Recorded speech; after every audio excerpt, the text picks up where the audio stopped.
So, you've never been trained in traditional art, but you'd really like to broaden your understanding. Not a problem. Here are the 25 fundamental art styles that you should be familiar with. Ancient art is basically any art that predates the fall of the Western Roman Empire. This also includes the great works from ancient Greece, Egypt, Babylon, India, China, and the rest. Folk art is any art that is created specifically for the purpose of culture and tradition. It's not about expressing individualism or personal feelings and emotion. Renaissance was the distinct style of Italy in the 1400s. This included the works from all the classics that you would expect, like Michelangelo, Da Vinci, Botticelli, Titian, and Raphael. This era took a lot of inspiration from the incredible Greek and Roman art that came before it. Baroque. This style is a fan favorite for the Catholic Church and emerged in Europe in the 17th century. It's often extremely beautiful and detailed, and does its best to inspire awe with emotion, contrast, chaos, and rich color. Rococo, an extremely ornamental and theatrical style of art. It's often super decorated with nature, curves, gliding, and light pastel colors to create surprise and the illusion of motion and drama. It's kind of like Baroque, but a little less serious and a much lighter and happier tone. Line art is generally any image consisting of a distinct straight or curved line against a usually plain background. It's one of the oldest styles, but it's still one of everyone's favorites. Geometric. This art uses geometric and often mathematical shapes from points, lines, and angles. It often includes simple shapes like triangles, squares, and circles, and unlike the natural form of organic shapes, geometric art styles favor precision and may even require using tools like a straight edge or a compass to create. Pointillism, also known as dot art, is the technique of creating art by dotting a bunch of colors. Famously used by George Seurat, but it's also quite popular and fun due to the simplicity of the technique. Cubism started around the 1900s, popularized by Picasso and Braque. Despite kinda looking abstract, it's actually more related to realism, because even if the dimensions look off, you can still identify things in Cubist art. For example, despite the sharp geometry and multicolored shapes, you know that these are eyes, these are lips, and this is a face, compared to actual abstract art where you really can't describe anything that you're seeing.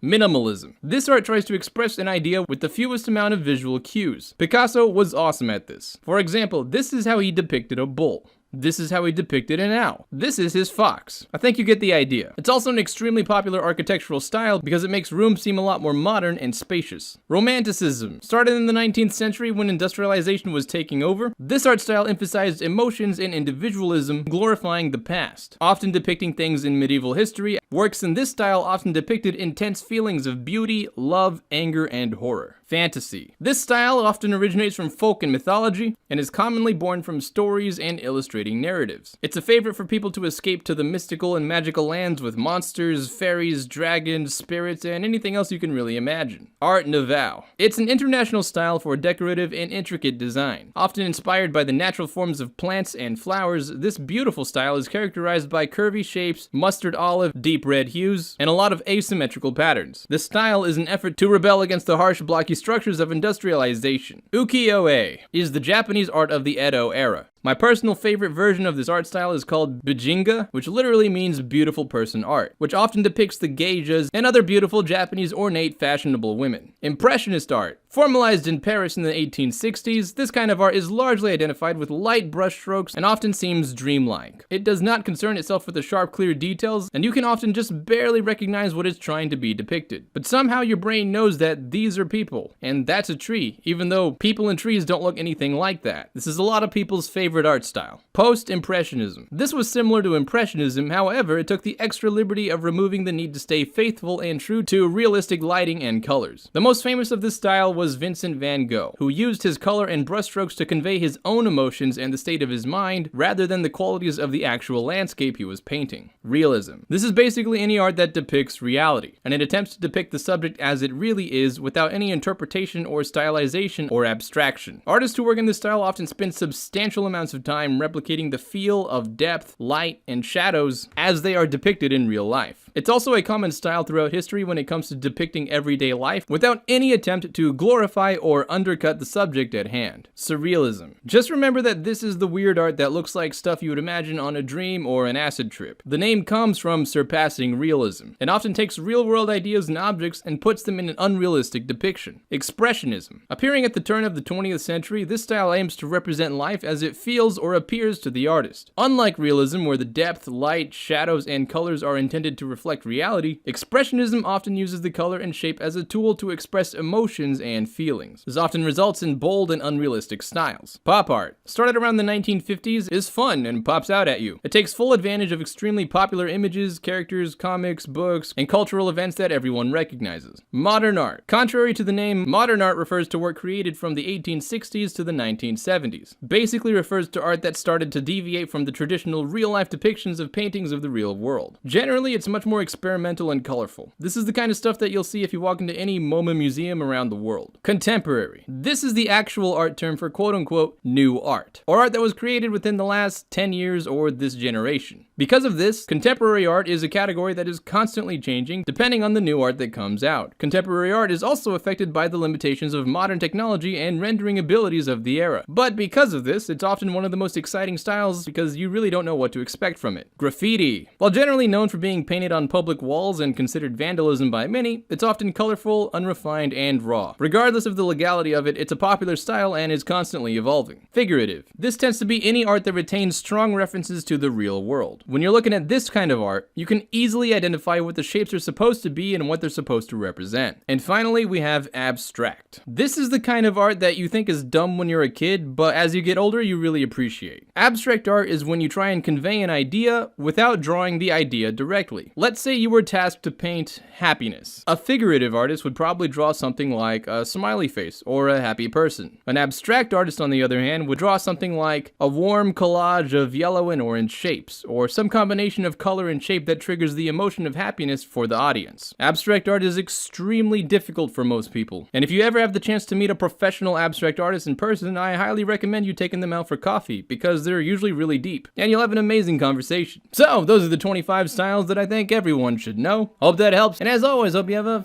fantastic day, and I'll see you around.